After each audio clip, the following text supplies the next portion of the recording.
Good evening, visitors. Welcome to the Australian War Memorial's Last Post ceremony. My name is Gerard Pratt, and joining us today from the Royal Australian Navy is Commander Paul Mogak. We're honoured to welcome Mr. Alex McGowan, President of the Naval Association ACT section, who will lay a wreath in remembrance of the loss of 84 members of HMAS Canberra's ship's company during the Battle of Savo Island 76 years ago today. We warmly welcome Mr. Arthur B. Culverhouse, a trustee of the Brookings Institution and Chairman Emeritus of O'Melveny and Myers LLP. We welcome the veterans who have served, those that are still serving, and the families that support them. We acknowledge the members of RSL and Services Clubs Association, RSL Victoria and RSL Queensland, who are watching the broadcast of this ceremony from across Australia. During the ceremony, wreaths will be laid at the base of the Pool of Reflection by visitors and students on behalf of the following schools. From Queensland, St Joseph's School, Claremont. And from New South Wales, St John's Lutheran Primary School, Gindera. Invite you all now to please stand and join in singing the National Anthem.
Children, please be seated.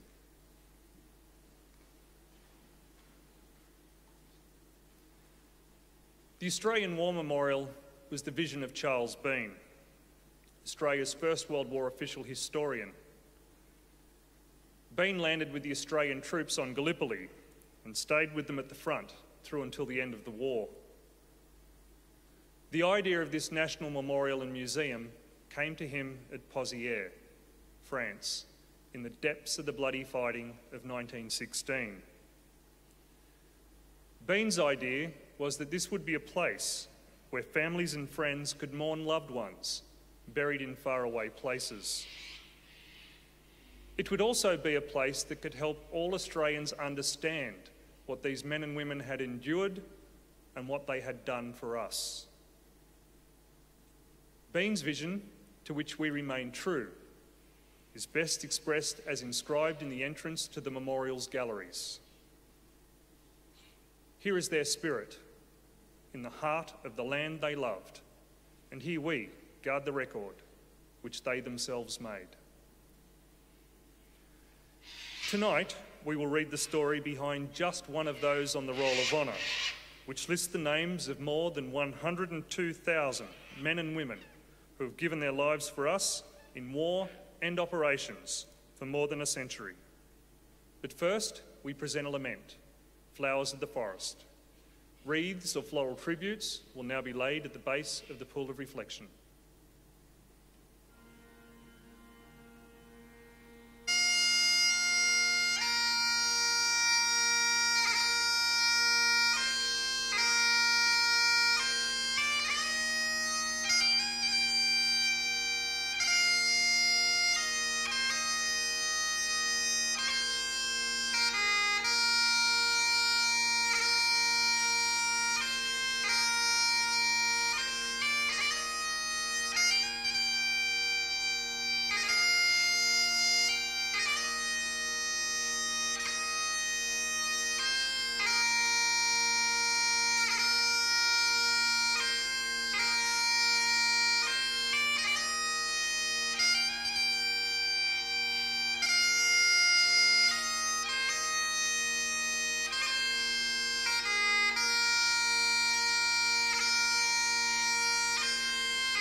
Today, we remember and pay tribute to Flight Sergeant Francis Smith Forsyth. Born in St Ninian in Stirling, Scotland, on the 15th of September 1922, Francis Forsyth, known as Frank, was the son of James and Isabella Forsyth. Around 1928, the Forsyth family emigrated from Scotland to Australia and settled in Mackay in Queensland. The young Frank Forsyth attended the local state school before going on to work as a plumber. On the 18th of August 1941, he enlisted in the Royal Australian Air Force with his brothers John and Jim Forsyth. John would go on to serve in Bomber Command and was later awarded the Distinguished Flying Cross for his service with No. 106 Squadron, Royal Air Force. After enlistment, Frank Forsyth commenced training as an air gunner. After his initial training in Australia, he embarked for service overseas. As part of the Empire Air Training Scheme, he was one of almost 27,500 RAAF pilots, navigators, wireless operators, gunners and engineers who, throughout the course of the war, joined the Royal Air Force squadrons or Australian squadrons based in Britain. After his arrival in Britain, Forsyth undertook further specialist training before being posted to No. 460 Squadron, Royal Australian Air Force. No. 460 Squadron would become the most highly decorated Australian squadron in Bomber Command and the squadron that suffered the highest casualties. Flying twin-engined Vickers Wellington medium bombers and then four-engined Avro Lancaster heavy bombers, the squadron lost over 1,000 men, Australian, British, Canadians, New Zealanders and South Africans. Almost 600 Australians from No. 460 Squadron are listed here on the Roll of Honour. On the night of the 24th and 25th of July 1943, 26 Lancasters from No. 460 Squadron were taking part in a large bombing raid on the German city of Hamburg. As part of the Battle of Hamburg, known as Operation Gomorrah, the raid was part of a bombing offensive on the German city by the Royal Air Force and the United States Army Air Force that had begun on that night and would last for 8 days. The Lancaster, in which Forsyth was the tail gunner, was shot down by flak during the raid, and he and all 6 of his fellow crewmates were killed in action. They were the Australians, Flight Sergeant Frederick Taylor, Flight Sergeant Aubrey Ashley, British Sergeant John Atchison, Sergeant James Joyce, and Sergeant Dennis Metcalf, and Canadian Sergeant Antoine Perron. The crew were buried side by side in a collective grave in the British and Commonwealth War Cemetery in Becklingen, Germany.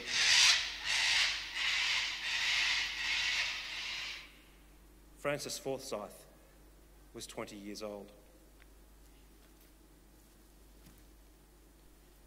His name is listed on the Roll of Honour on my left, among almost 40,000 Australians who died while serving in the Second World War.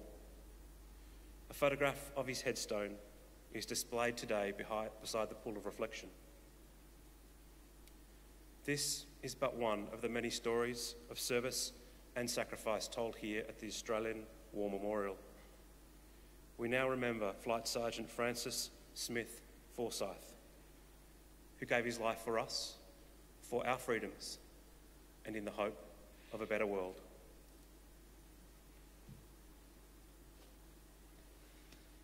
Please stand for the reading of the Ode and the sounding of the last post.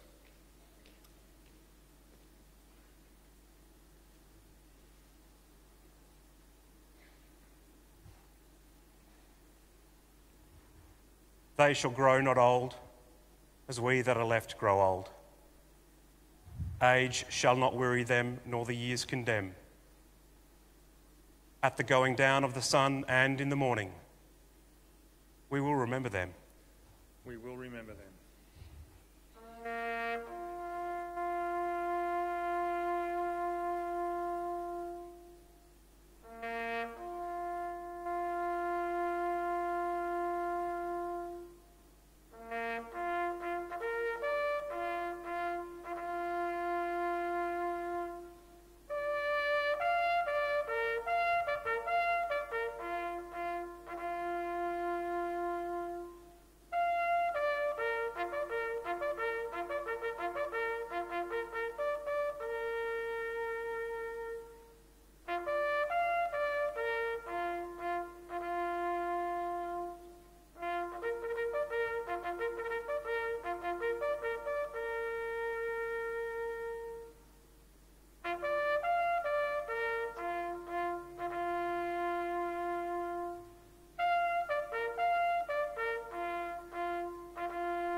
lest we forget. Lest we forget.